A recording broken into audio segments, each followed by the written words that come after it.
এর এলাকার পানি নিষ্কাশনের প্রতিবন্ধকতা হলো নিট প্লাস ফ্যাক্টরি। আমি এখন যে জায়গায় দাঁড়িয়ে আছি এই জায়গার নাম গাজীপুর কালিয়াকৈর ৪ নং মৌচাক ইউনিয়নের কলাবাদা ঈদগাহ মাঠ। আর এই রাস্তাটি হলো কলাবাদা ঈদগাহ মাঠের সংলগ্ন যে জামে মসজিদ আছে সেই মসজিদে যাওয়ার যে রাস্তা সেই রাস্তা। এরপরে ঈদগাহ মাঠের পূর্ব পাশ দিয়ে যে রাস্তাটি ১ নম্বর নিখিলের দোকান পর্যন্ত যে রাস্তাটি আছে এই দুইটি রাস্তার একই চিত্র। এই দুইটি রাস্তা দিয়ে প্রতিদিন লক্ষ লক্ষ মানুষ চলাচল করে।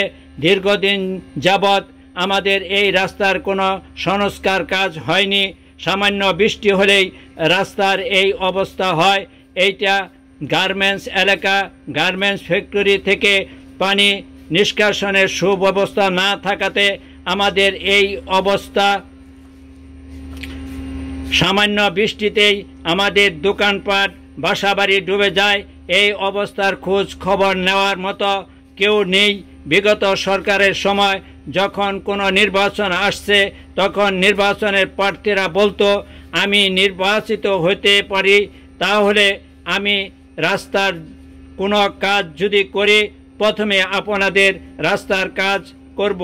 এমপি নির্বাচনে আকাম মোজাম্মেল হক যিনি বিগত সরকারের মুক্তিযোদ্ধা বিষয়ক মন্ত্রী ছিলেন সে আমাদের ঈদগাহ মাঠে জনসভা করে বলেছিলেন ৭ দিনের মধ্যে আপনাদের এই রাস্তার কাজ আরম্ভ করব।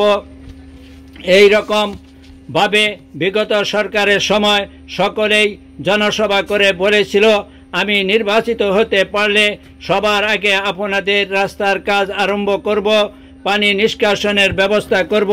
কিন্তু তারা নির্বাচিত হয়ে আর আমাদের খোঁজ নেয় নাই। তার কারণ তাদের তো জনগণের ভোট লাগে নাই। এখন অন্তর্বর্তীকালীন সরকার দেশ চালাচ্ছেন।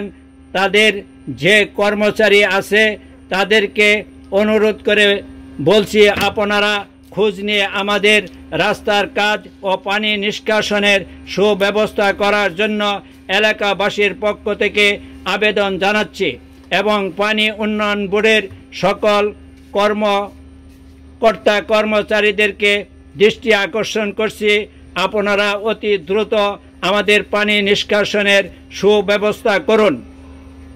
এবং যারা আমার এই ভিডিওটা দেখবেন তারা ভিডিওটাতে শেয়ার হয়ে অন্যকে দেখার সুযোগ করে দিবেন। আসসালামু আলাইকুম ওয়া রাহমাতুল্লাহি ওয়া বারাকাতুহু।